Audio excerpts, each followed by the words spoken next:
My name is Piper, and I'm here today because I'm one of about 40 recipients of the Edie Windsor Coding Scholarship. Thank you, thank you. This is my first lesbian SUTEC event, and I think one of the things that's been truly inspiring to me today is just sharing this space with everyone here and just being able to talk to people who are truly pioneers for women and for people of color and for the LGBTQ community in tech. And so on that note, on behalf of all of the scholars, I'd like to welcome Megan Smith to the stage. Hey. Congrats, you guys. Awesome. Incredible.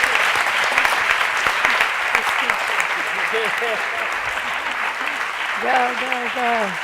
You guys rock. This is incredible. Thank you, thank you, thank you. So, this is amazing. And it's fun to be with you guys. I'm gonna, Leanne, our plan, according to Leanne, is we're gonna do a little bit of a talk about some of the things we've been up to. And then I think one or two of you guys are gonna come back up and we're gonna talk. Does that sound good? Okay. They're amazing. Thanks, guys. So it's amazing to be back with you guys and to be with Edie again. She's got her pin on and it's sparkling. And I don't know if you guys, like she does, remember last year in the story of Thea and the pin that she wore because she couldn't wear a ring. But this is a techie one that I gave her from all of us. It's interesting that it was the UN General Assembly meeting, and there's this cool global goals that sort of makes me remember Edie when I wear it, but it's all the things we need to get up to using all the skills in the room. So I'm going to give a talk where I'm going to go through a ton of just kind of fast tour of the things, a brief for you guys. And the CTO job is an interesting job. President Obama started it with this administration, and the concept is how do you help the president and his team harness the power of data, innovation, and technology on behalf of the American people, and really capacity build and bring technical people into policy rooms. And the way we think a lot about it is how do you unlock talent? Unlock talent. So more of us, everyone, we can field the whole team against all the problems that each person is passionate about solving in the world and participating in, whether it's more literature or poetic or more technical or more exploring or any of those things. And so it really unlocks the possible. So that's what we want to talk about. And really goes to the president. And I think it was interesting kind of hearing the amazing Ignite talks. And one of the things about President Obama is he really is a very tech-forward president. It's incredible how much he's accomplished and pushed us. We are embedded in the Office of Science Technology Policy at the White House with Dr. Holdren, who's the president's science advisor. And he recently became the longest-standing science advisor since Vannevar Bush with FDR. And we published 100 things that have happened that the president has led us to do. And I really encourage you guys to scan that list. It's up online, but it's an impressive set of work in the area of space and research and medical, all these different areas. And the one that I was going to focus on with you guys today really has to do with tech innovation and data and the areas he's pushing us to bring. But it also, you know, President Obama is really, in his early days, a community organizer. And one of the things he pushes us is we can solve things if we get everyone involved. And it's in that spirit that we come to this. Here's a cool picture of the Grace Hopper celebration. 12,000 women computer scientists and their friends coming together. It's awesome, and many of you guys have been there. But it's one of the things that he's been really focused on is how do we tap this talent and get all of us to consider a tour of duty in government and create things like 18F and USDS. Some of my colleagues from those areas are in the room, Presidential Innovation Fellows and others, to come and serve the country just like our lawyers. If you looked at a resume of our legal teams, they will have clerked at some point. If you look at the economists, they often rotate in government. Scientists rotate. Amazing management, operators, writers, communicators, they all rotate in government. And the tech folks rotate, but often underneath everybody. We're not kind of at the principal level, so our architecture isn't in the principal room. And so people kind of can't push the new ideas up. And so one of the ideas is to change that architecture. So he wants people to come and join us. And we have over 400 Americans who have already come into the United States Digital Service 18F Presidential Innovation Fellows. And they're from Amazon and Facebook and Google and Twitter and Dropbox. And they're incredible. And teaming up, these problems are really hard. If the tech community could have solved them alone, we would have. If the policy and others could have solved them alone, they would have. It takes almost like a Navy SEALs team or an elite cross-functional team to address these harder challenges. Challenges of poverty and justice, challenges of economic inclusion, challenges of regulation and understanding technology together with safety and other pieces there. And so we need to step into that. And that looks like tour duty. It can also look like coming through APIs, vote.org and the other kinds of clever things and amazingly brilliant things that we could get up to using open data sets. The president's opened 200,000 data sets since coming to office. So I was going to flip really quickly through a couple things. This first area, just a couple images of some of the things the tech teams have done, whether it's a much more engaging two-way platform of We the People. FDR got radio. He'd started the fireside chat. President Obama started We the People. He started the @POTUS hashtag, really trying to engage much more with the American people and use the technologies so we can be much more connected and much more aware of each other, collaborating. Lady Gaga was on stage with the Dalai Lama at the US Conference of Mayors, which was amazing, combination.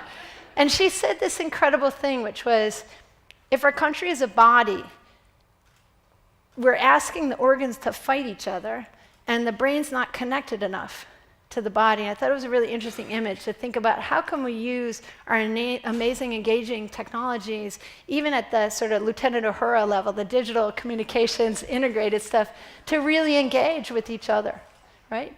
And then a lot of the people who are serving government don't have the same kind of analytics tools that people have in the private sector.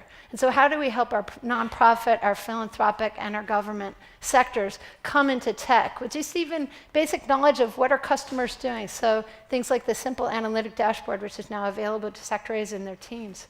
This is an extractive industries tool. So when we pull stuff out of the ground, when we take different kind of resources from anywhere in the country, we need to report on that. And so it used to go in a PDF and in an Excel spreadsheet, but last year, the Department of Interior worked with 18F and others to build a simple tool, and it's open source. And so you can go anywhere, drill down to your zip code and see that. Now, with the UN, we're starting to collaborate with other countries. That's an amazing tool, state and local. It's also an amazing tool for other countries. There's a lot of corruption in extractive industries in a lot of other countries. A great way to change how citizens and people can be much more at the table in specific. This was the US Digital Service team at the Department of Education. Student loans, big challenge. The president really wanted to push on students, be able to know, what are they buying? How much does this place cost? What kind of salary do people make when they graduate from this university in this kind of major? What's the graduation rate? So how do we reveal those open data sets that sit there, the way that we can get weather and mapping, and all the apps on top of that? Couldn't we have apps and data sets and things on top of all of our different agencies, the Department of Agriculture, Labor, HUD? Recently, the census team started to do things with opportunity.census.gov, apps on top of census. So I just wanted to say a little bit, flip into sort of the UN and collaboration in capacity building that we're doing in addition to tech government, but also at this general stage. And just wanted to note this incredible meeting that took place this week, which was the first ever high-level UN meeting on LGBTQ rights. And there's Vice President Biden speaking. It was amazing.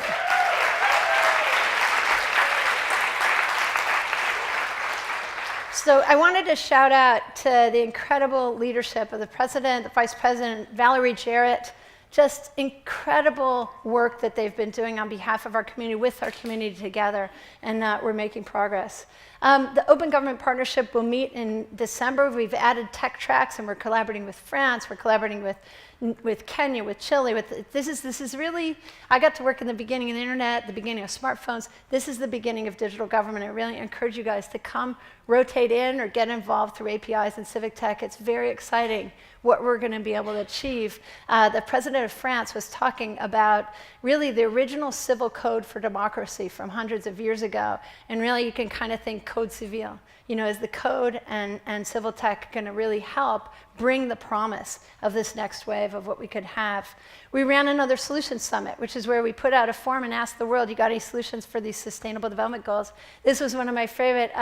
Emmanuel No was talking about using blockchain in Ghana, where he's from, to do land records, to get the thing off his own house, which says this home is not for sale. People sell each other's houses because the data is in print and terrible. We can fix that. He's fixing that. This is a crazy, messy slide, and I didn't have time to make it a more structured slide. But we need to work on our network, and so now we have the development institutions and the countries, and now tech folks who are in connectivity in addition to vendors in working together on fixing something that the State Department launched with a bunch of other countries called Global Connect. You know, get involved in wiring this planet. You know, that's something any of you can do. I put this up here because the president was going to Boise, Idaho, and we wanted to see how many tech meetups were in Boise. It turned out there were 14. And there's like 800 or 700 in the web one. Girl Develop It has a couple hundred people. And so this part of the world is invisible to most Americans in their own town. And there's hundreds of tech meetups around this country. So how do we kind of do the American barn raising, where we like meet our neighbors and start to solve problems together? And so we've been doing hostings where we're bridging folks like Red Hook here in New York, who are a tech share space next door to a public housing unit, and they've gone over and collected the 16 to 22-year-olds, invited them to be interns and have an apprenticeship. And so they're not only working on new companies, they're also removing the digital divide in their homes.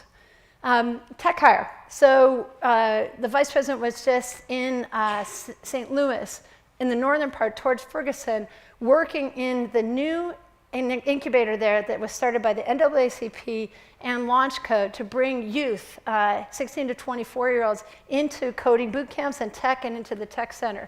So TechHire takes employers, and we have almost 1,000 employers hiring now, as Liam was talking about, from these code boot camps. We've got the training coming. We're trying to get all of the municipal leadership to realize these jobs are here, so they're talking to the whole city, not just the tech community recycling itself, and everyone else isn't in the game. So that's what TechHire is about. 600,000 jobs over in the US, pulling the kids into computer science for all, into active STEM. We teach music, and we teach gym in such a cool way, right? We teach writing, but why are we teaching science and technology in such a boring and intimidating way? So how can we change that? And we have a whole movement going there. And CS for All, we just had the back to school work. We see whole states from Rhode Island, Arkansas, Hawaii are stepping in, City of New York. A lot of people are getting involved, and I encourage all of you guys to step into this and look it up. Maker spaces, a whole movement across, and we're starting to work with the Department of Agriculture because we have an office in every county. How can we go on that same path of George Washington Carver and Secretary Wallace of Agriculture as we started the Ag Extension? Can we have tech extension in the Ag Extension, you know, and get our libraries and use the E-rate money and others to really upgrade into the kinds of fun learning spaces that we could have? This is one of my favorite things. We found that Arizona, and this is part of one of our moves we call Scout and Scale, someone in this country has already solved many problems. We just have to find them. It's like venture capital, but venture catalyzing. You can find people who have solved things. So this is Arizona. They have a SciTech festival. They got this idea that you should elect kids to a chief science officer position. So we have presidents of classes, and we have treasurers, and we have these others. There's 150 chief science officers in Arizona across Phoenix. They're totally amazing. They're elected. They're completely diverse because they're elected, gender balanced, and they meet weekly. They're connected online. They have SciTech Jedis, which are like all of us who coach them once a month, and they have quarterly cabinet meetings with their governor. So these kids are amazing. This young woman was saying, you know, she's in 7th grade. My friends don't like math, but I told them they got to just stop. You know, she just went off. And how she was doing this. This young woman is now in 11th grade. As a 9th grader, she said, you know, it was really weird. Our robots team, we only had like 2 or 3 girls, so we fixed it. I'm like, you are the ones we've been waiting for. So we got 20 different folks from states to show up and start helping us. Let's steal this great idea, right? Also, we have all the lab spaces all over this country. So last year at the end of African American History Month and Women's History Month was starting, we had a week at the labs, and we got 50 labs across the country to open their doors. Because you all know, you got into tech because there was a moment when you figured out it was awesome, right? And then in that moment, you also did it yourself a little, and you got the confidence that you're like, oh, not only is this kind of cool, but I do it, right? And so can we give that spark to our kids with the assets we already have right in our neighborhoods? It's the same barn raising. We have this in all our neighborhoods. How do we pull everybody into hackathons? And so one of our favorite things this year was in National Day of Civic Hacking in early June, some of the Promise Zones came, some of the other groups. Wichita was on television early in the week, just telling everybody about what was going to happen. They started solving problems together. We found some extraordinary things happening in this country around data, around policing, and around justice. One of them was that the chief of police of Dallas, Los Angeles, others were opening their data. So we knew that we could start to open up these data sets to try to get some more transparency about what was going on. So we have two big things to do. We were just talking, the culture change we have to make. And also the data changes. And Alia, who has that incredible quote, like, if you want to hire people of color, if you want to hire women, just hire them. She also always talks, and I always talk about Ida B. Wells, the most incredible data scientist America's ever known, who used the data sets of lynching in the turn of the last century and her journalistic skills to tell the stories, her digital media of the time, which was print, and she made this country change. And so we really think, as the tech folks, that all the kinds of social media engagement we can do, but also the data work that we can do together with all of our colleagues who are in service trying to protect people, getting them engaged with this kind of stuff. So that's what the Police Data Initiative is about. It's open, transparent data, use of force, officer-involved shooting, others. There's now over 70 jurisdictions in the Police Data Initiative with twice weekly community of practice calls, and really trying to get the blood flowing on getting this data out there. Data-driven justice is different. It's more of an enterprise data play. Specifically, it's an observation that Lynn Overman and some others had as we looked around, and the president really encouraged us to start working in this area as DJ Patil, the US chief data scientist, came into government. We have the first ever data scientist leader in government at that level. And he said, and so we saw that Miami had figured out a different way to handle those in mental health or substance abuse crisis. And so typically a police officer really can take someone to jail who's in that situation or to the ER. They don't have another option. In Miami, they created a 12-bed stabilization unit. That unit turned out they trained the 911 and they trained all the police how to de-escalate and bring people there if they matched to this and how to recognize what was going on. Of 50,000 inbound calls in 4 years, there were only 109 arrests. They went from 7,000 people in prison to 4,900 and closed a jail. So our thought is, let's find the American leadership who's out there who have figured out great things, just like our venture capitalists are doing with our commercial sector, and let's rapidly scale that across. Camden, New Jersey has figured out, looking at the data sets of the criminal justice world, of those in the healthcare system, of those who may be facing homelessness and other challenges, there's about 205 people who are really in a very difficult position, super utilizing the services. They started to think differently as they realized who the individuals were. Now for a fraction of the cost, they're really serving people. Those people are getting better and getting the help that they need in a systemic way that we can do. I mean, if we can make Amazon and self-driving cars, we can do this. Right? So we have to do this, right? And the ask to you guys, we just crossed 80 jurisdictions who signed up for this. They're learning, they're making commitments. We need to show up as a tech community and help them, because I remember talking to the chief of police of Camden, and he said, you are the first technical people I've ever been able to talk to who aren't selling me something. And so it doesn't mean I love our vendors, we want our vendors, but you need like a surgeon general sometimes, or you need a tech person who's just helping you navigate that. And so as we get into the world of data here, we really need some of us in there. We call it TQ, like IQ and EQ. We want all, Lorraine Jobs is just pushing on next gen high schools this idea of XQ. We need all the different Qs, the skills in there. in the room so that we can make great solutions like a Navy SEALs team. This is a 10th grader, Grace. I gave her a Grace Hopper backwards clock. She is teaching the chief of police of New Orleans how to code. So she's awesome. And when we did the Solution Summit in the United Nations, we invited some of the New York City kids who are in high school, and it was very clear to them that they would love to have their high school feel more, like solving the Sustainable Development Goals, like all these goals: justice, equality, life underwater, sustainability, economic inclusion, and we can do this. So everyone in here, think of a little volunteer time you could do with your police force around the tech capability they have to get this flowing. And now 80 million Americans are covered by data-driven justice, and we hope to accelerate the solutions there. This is some work we've been doing for the president on artificial intelligence, and this specific group is a group from Carnegie Mellon, and I just want you to look at this picture. This is an elite artificial intelligence team at Carnegie Mellon. That's pretty interesting, right? So this is a very diverse, I see gender balance, I see lots of different people from different backgrounds racially. I'm sure there's LGBTQ folks who are in amongst them. They're doing AI to help young kids learn. So they've created avatars for sort of science learning for first, second graders. So I think one of the strategies for diversifying tech is not only diversifying the tech community we have on the projects we have and the companies we have, but also there's all these other people who are not using technology, who have very diverse teams. So how about we techify that, right? And so techify, go get tech into the classroom and other places at the level that it deserves. And let's not have it trickling down in this way. Those people are awesome, right? And they know how to do the things. If we team up with them, we can accelerate all of those solutions. The president's been really working on inclusive entrepreneurship.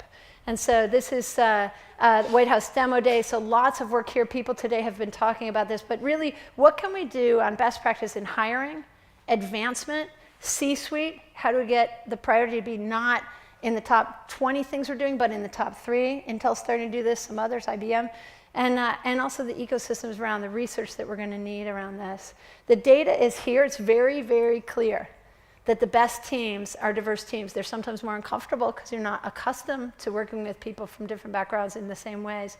But you make better products, and it's really, Laura Weidman Powers has just come to our team in the White House, which is amazing, from the Code 2040, co-founder of Code 2040. And she's always talking about this is a prosperity agenda. This is not a charity agenda. This is a prosperity agenda. So not only is it the right thing to do, it's the economically smart thing to do. It's the solution-making thing to do. So it's been very exciting seeing the national security teams really start to push themselves hard, because to keep this country secure, we need to have all the Americans in on security innovation. Okay, last subject has to do with bias. This is some work we've been doing with the president in the Office of Science, Technology, and Policy, very close with Dr. Joe Handelsman, who runs science. So this is just something that came across on the web. This is about film. So here is children's television. This is boys' lines, and this is girls' lines. So we can't see this because of the unconscious bias we have, but when we grow up, the boys are talking and the men are getting the lines. And so an example would be Milan. 74% boy lines. Frozen, what do you guys think it is? It's a girl film, right? 54% boy lines. So we have to help each other with data science tools, because the Hollywood folks don't mean to be doing this. They grew up with this, so now they make our world this way. So this is actually, I love this website, polygraph.co. This is men's lines and women's lines in 2,000 screenplays. So we are doing this to each other. So the area under the curve is the inability to hear women on media, but in meetings. It's very interesting challenge we have. So we've been doing, we won't go into all the different work because we're like way over time, and Leanne will tell me when I have to stop. But this is this incredible, this is this amazing quote from Gloria Steinem, of course. And it came up during the Makers Conference that my friend Katie just happened. Katie was the captain of the crew team when I was a freshman, and she's an awesome MIT friend. She was catching this delivery to the space station. She was up there for 6 months. And you know what's really interesting? Seneca Falls is right here.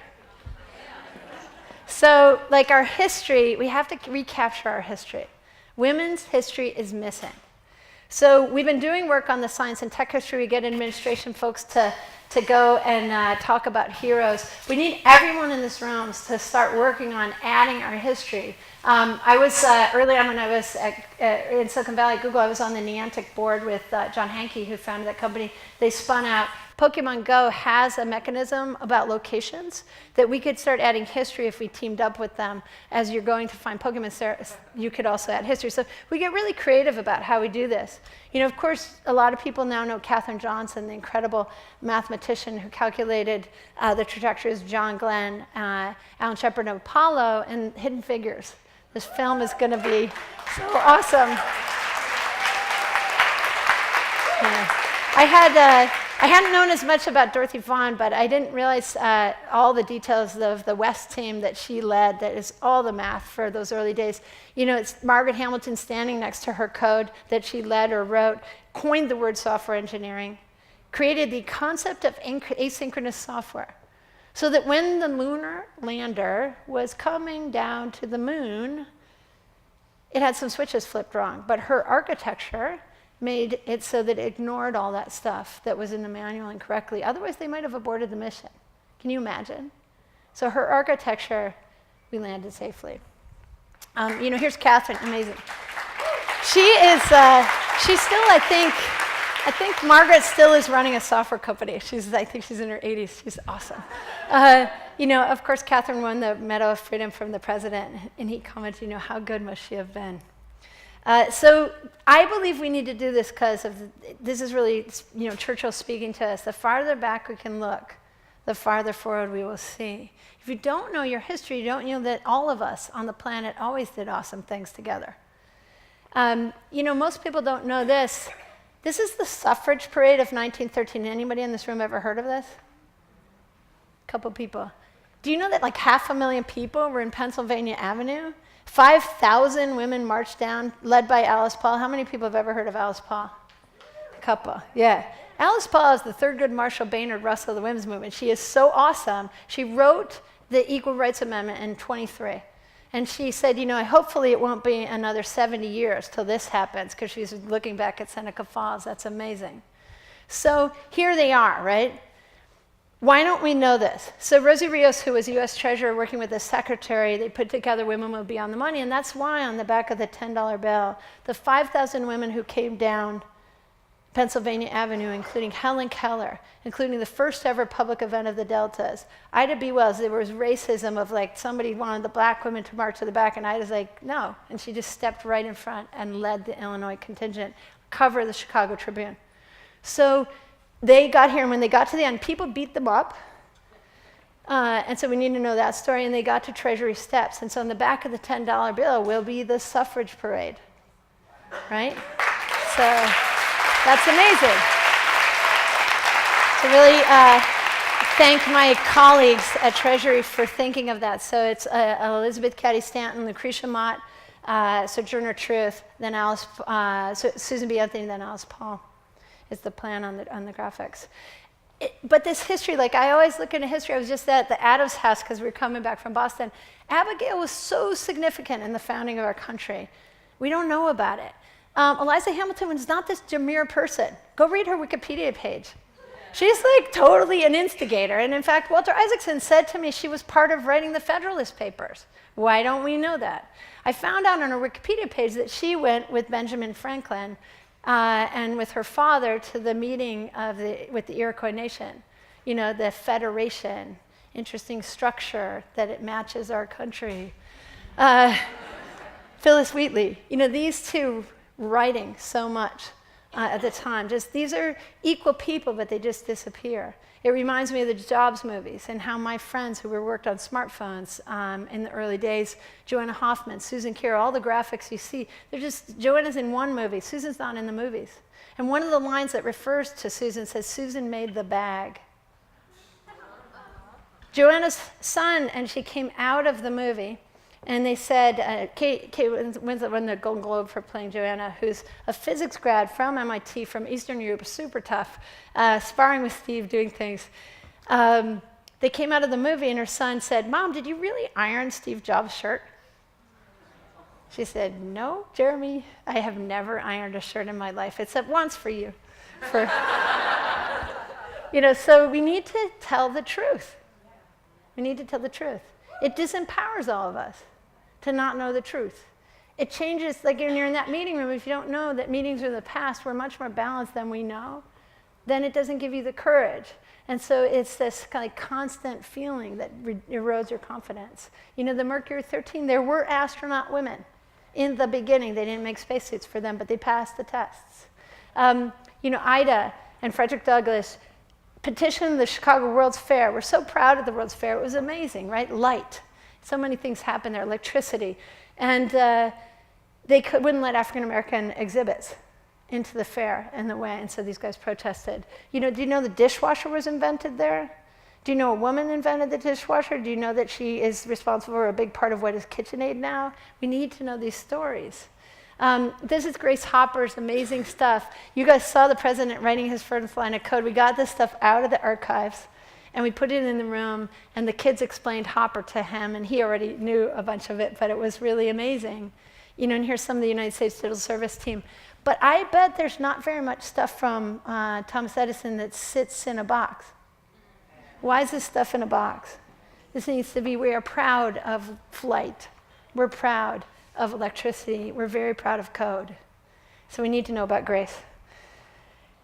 These guys need to know about Grace, right? So this is our wonderful Black Girls Code, 13-year-olds, same age as the classic stories of Zuckerberg and others who start, right? So we want Mark and Olivia. We want Kamura. We want these guys to all do this. And so one of my favorite things this year was the Muskogee Creek tribe in Oklahoma is teaching robotics and coding in Head Start. They also teach this, awesome. They teach something called Bot Ball. And Bot Ball is a much more collaborative thing. They said our culture doesn't want to have a contest. We want to teach the children to collaborate. And so they're focused on collaboration, that kind of learning you need to do as 3- and 4-year-olds, right? But with robotics and tech, so that everybody knows everyone does it and they're confident. This is just the last image. The president will host the Tribal Nations Conference on Monday. This is one of my favorite things that's happening in the world. So does anybody here know Hokulea, or did you see Hokulea when it came? Yeah, Hokulea. So Hokulea is a Polynesian sailing vessel.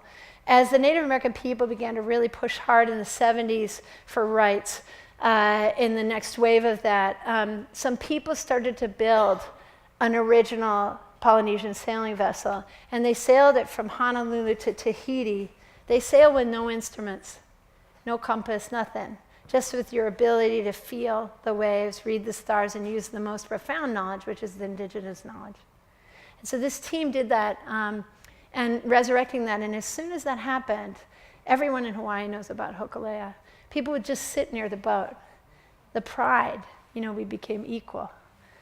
And what's amazing right now is they're going around the world. They've been across the Pacific Ocean, the Southern Ocean, the Atlantic Ocean. They've come up the coast. They're up, they've gone around. They're up in the locks, actually near Seneca Falls, right now coming back down. But it's an amazing thing, and teams are rotating around. Women and men are learning the navigation with the master navigators who have passed this down forever. And so it's in this knowledge of our heritage that our future comes. And it's also in this understanding of the ecosystem we're part of with our planet and each other, that the future comes, the great future. That one of the greatest things about Star Trek is 2 things. One, it's 50 years. It's the 50-year anniversary of Star Trek a week ago. It was the vision of both all the cool stuff, right? We're going to beam around. Maybe those gravity waves will help us. We're going to, have tricorders. We're going to heal each other. We're going to communicate. We're going to be able to translate universally. Really cool technology. We can travel around on Starship like Med Jemison's 100-year Starship project. But also the other part, which is a lot of people, different diverse people seem to be on the bridge together. And we seem to be on a peace mission to explore and participate in a really interesting way in the universe. And that vision, I think, is as equal, of course, as the technology vision. And it's 1968, diversity, so one woman, but the idea is there, and it's significant, and it's profound. And so I'll end with just letting you know that at the Solutions Summit, knowing that the sky or the oceans are the limit, and there is none, there was a guy on stage who has a new exploration called Darwin, playing with Darwin. And literally they're doing signal processing on the sounds of whales. And they believe that, given that whales' brains are bigger than ours and their frontal cortex is so big, that the intelligence of the whales might be very high, and there might actually be a language, and we might be able to translate. That's a wild idea, and they think that maybe part of solving climate change might be this conversation we could get into. I was lucky at the Oceans Conference to get to talk to Sylvia Earle. The woman has the most time underwater. She's in her 80s, she's still diving. And she said, we don't really understand the oceans the way we need to. They're alive. Most of life on Earth lives in the dark. We're the exception, the thin layer of us where we live. And the more we explore deeper. President will host the Frontiers Conference in Pittsburgh on the 13th of October. We hope you guys will tune in. We'll be talking about personalized medicine frontiers, local smart community frontiers, national frontiers around AI, global frontiers around climate, and final frontiers around space. So thank you very much.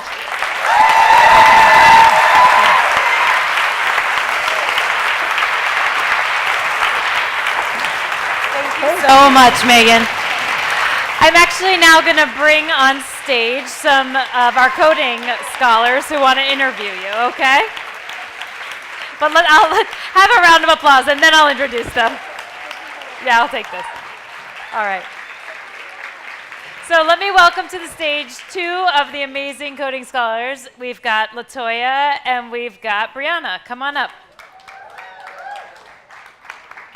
All right. For you.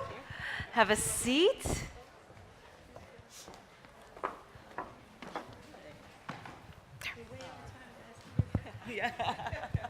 Hello, everyone. I'm LaToya.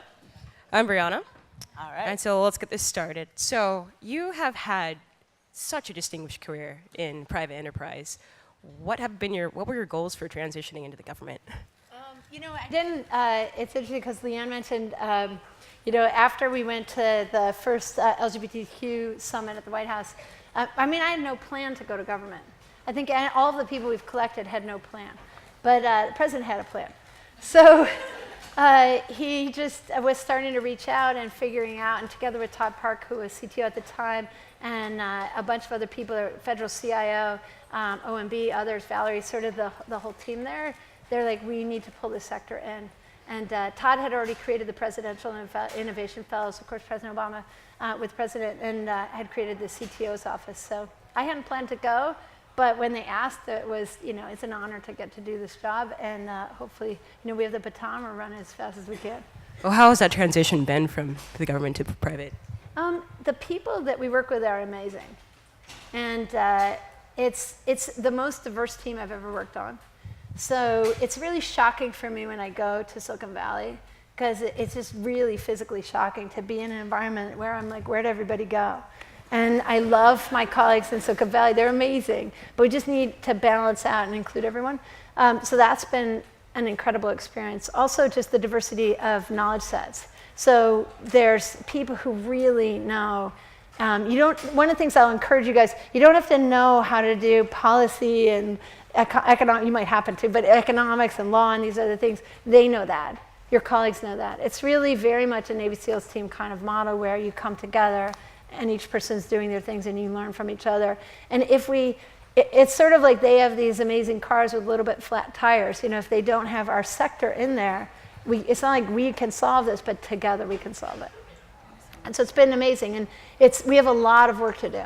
The technology in government is, there's a lot, especially upgrading how we do procurement. The Secretary Carter of the Department of Defense has just been doing extraordinary work, bringing U.S. Digital Service team, working with his teams on new kinds of procurement. We have a new center in Silicon Valley called DIUX that encourages people to join if they're interested. So just new ways of doing things. So people are really pushing. The Social Security Administration is now teaching code bootcamp. So, it will change from within. It's been great. That's awesome. So I'm actually in my coding boot camp right now. Awesome. 3 weeks in. Here in New York, or where are you? In Washington, D.C., General Assembly's program. So you have to come visit us? Yes.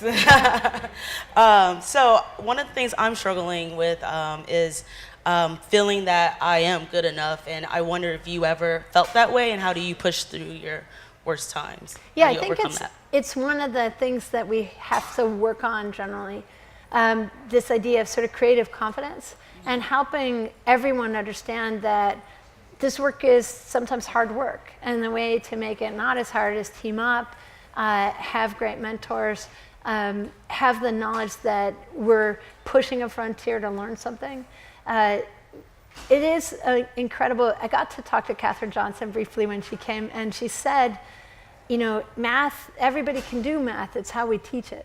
And so how do we, actually a really good example for this is I once got to meet Suzuki of the Suzuki method, the violin, amazing violin. He was 92 and he was still teaching. And the thing that I found out that I never knew was that he was not about violin, it's just that his father had a violin factory. He was about mastery. And he believed that anybody could learn anything to the point of mastery. And the proof was how much mastery we have in our native language. That every person, unless they have a challenge with a disability challenge, will learn their mother tongue to such an intricate, complex level. But that what he could see is that the parents were adapting to the child. Whoever's around was adapting to the child, not the child had to adapt to the form of learning. And that was really insightful. And one time he decided that he would teach 4th grade math, and he would apply the same principle. And he said, all of my children will get 100% on every test. And he did it. Right? And so that's what Catherine's insight is how can we change how we teach and how we learn so that you would feel just inspired to keep going, and that's maybe like working out, right? But with your brain. And so there's one thing that's such a struggle for us, because when we watch TV, when we look at history the way that it's biased, there's certain people who do this and certain people don't. And so you think if you give a math test to kids and you have them identify their gender, the girls won't do as well. Because their brain is actually spending some time thinking they don't belong there. Right? So these are real things. For me, I certainly have experienced that at various points. And I think that I heard this cool word recently called style compliance. And that's one of the harder things for me is there's rules about how you're supposed to interact. And somebody set those rules from history, and I have to change that so you don't have to comply. I love Sheryl Sandberg, and I think that her idea to lean in is right. It's part of it, because we have to lean in to get in, and then when we're in, we have to kind of break it open and make it so it's much more welcoming to everyone, and so everybody will already be in. So lean in to get everyone to be able to be in. So I think it's a path. Yeah. So, in your career, what regrets or mistakes have you made that maybe we all can learn from? Yeah, I think that it's hard, because I know for example, in the tech sector, there's huge style compliance and there's a lot of discrimination, and it's very much unconscious. And so some of it is, I think part of it is understanding what is you and what is the system. And so I think that you can push harder. I probably could push harder in different places where if I could have figured out it was not me, it was the system. It's interesting. I was at TechCrunch and I was looking at that they have a contest for the startups, which is awesome, except it's called Battlefield. Do I really want to go to a battlefield? I don't really want to go to a battlefield. And they're just not aware of it. And so, you comply, you style comply to that, but why should we? Right? So I want to go hang out with the Head Start people who are having the collaborative robot class with the 3-year-olds. I'd like to do that. So I think that those are places where, you cannot sometimes you lose your confidence in various places there. Another one that I got to take acoustics from the most incredible teacher, Professor Bose, like Bose speakers. And that was amazing. Some friends, I was in mechanical engineering and he was in the electrical engineering department. People were like, you got to take this class. And he was always really saying, you guys are all great. You will learn all these things. He said two things. The second one is more on the question, but the first one that he said that's worth noting is like, figure out what you wanted, what you love, do that. And if you don't know yet, try a lot of stuff and work with people, you'll find it. But if you do that, you'll be unstoppable. And it was great advice. Find your passion. If 7 billion plus people would find their passion and have the creative confidence that we could get out of the kinds of tools and things we're working on, we could really do a lot of amazing things. But the second one he said is keep your bags packed. And he didn't mean like run away from hard things. He just meant be open to knowing that the environment you're in might not be the right place for you. And I thought it was really smart, insightful. For him, the example he gave us was he was going to teach the the sophomore electrical engineering course. And he walked in his office and there was the curriculum. And he looked at it and he's like, I don't want to teach this way. And so he went to the head of the department and said, will you allow me to experiment and teach in this new way? And he was one of the best teachers ever in our university. And they let him. He said, I'll give you my resignation at the end of the semester if it's not working or early. And they let him do it, and he did it. And that was sort of his coaching to all of us, is, be open to shifting if you can't do it the way you need to do it, or if the people aren't treating you right. All right, so thank you for that. So what do you think is the biggest challenge that young queer techies are facing today? I think it's all of this bias that's around. But I think part of it is we're working a little bit on seed funding. Like the president, we got venture capitalists to start to sort of wake up and pledge really to work on their partnerships and the funding that they're doing. So I think a lot of us face discrimination in funding and in inclusion and getting the higher level job, being passed, all the unconscious bias that's around us that's there for people. I don't know if you guys have thoughts about what you've experienced, but there's, say. I got a lot of thoughts about that. Yeah. Yeah, I mean, actually, before going into with the scholarship and all that, I had a junior developer position at a company that was one of the more horrific experiences of racism and sexism that I haven't really had in a long time since I was like a younger kid. And so just like in that regard, there was always this talk that, discrimination is real. And it was just like, yeah, that was a really grand reminder of how entrenched that is in having these obstacles to overcome. Was it sort of more insidious or more overt, or both? Yeah, it was both and strong. Uh-huh. Yeah, that's hard. And so we need to figure out how we're going to change that in a big way. So the president's really pushing hard on that in different forms. We're definitely working hard on the federal government itself because we can work on our own house. And so we're working on STEM, on the national security teams and all the teams across the Office of Personnel Management and others. So we can do that. Hopefully that will provide some leadership. It's been interesting to watch.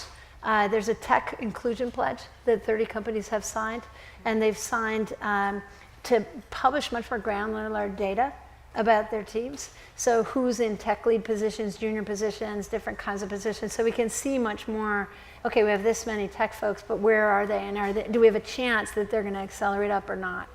And also to work on setting goals and to publishing them, and then work in an ecosystem to try to accelerate change, because there's an amazing quote by Jefferson that's in the memorial, and he's talking about governments, but it applies here. He says, I'm not a fan of the rapid change of law, but sometimes the human mind advances and we understand things. And so just like you can't fit the coat you wore as in case a boy, so you can't go with the barbarous ways of our ancestors. And I love that he says barbarous ways, because they are. And that experience is a barbarous experience that you were happening, and those people are unconscious of it, and we have to help ourselves wake up. and then act and change in the way that we need to. Well, thank you. So, as we're going into these programs and with apps coming out every day, how do we ensure that the skills that we're about to slave over to learn aren't just replaced by an app? They might be, but then you'll learn. We were just, Evan Cook, who's the co-founder of Twilio and he was CTO, is now in the Chief Technology Officer team. He's the US Digital Service Leader. We were talking, they were going to testify for the on the Cyber National Action Plan. We have a commission. They were testifying and talking to the commission teams. And I was talking to him on the phone, and I came up from the subway here to go to Unga, and I saw not snow, not rain, not gloom of night, over in the post office, right? Have you guys come out of Penn Station and looked up at the post office? And there's the saying for how we're going to do stuff. And I had just had in my hand a picture of the Pony Express, right? And they didn't say, make the Pony Express. They said, like, deliver the mail no matter what, right? If it's dark, if it's raining, whatever. And it's in the same way. Like, one of the boot camps that I love is one who teaches coding. It also teaches soft skills, like how should we all interact with each other? How does this culture work? And third is, how do you learn best? Because this code will become obsolete, so how are you going to stay with it the whole time? So I think that that's really the answer, is to know, like Grace Hopper, who invented the idea of coding in a language and translating, or a compiler. She knew that we wanted to keep evolving, so just plan for that. And that's one thing that's cool about that, is that you can plan for that. How cool is it to enter a field where it's constantly learning, and you're constantly learning? And my friend Shelley Zalis, who founded the Girls Lounge, creating girls' spaces and women's spaces in these conferences, starting with CES, Davos, other places, she said if we could have done it alone, we would have. So women want to work together. We need to work together. We can change the culture to make it much more collaborative. So learning together can be the way to do that. All right, so we have one more question. Okay. I'm going to make it a good one. Truth or dare? Uh-oh.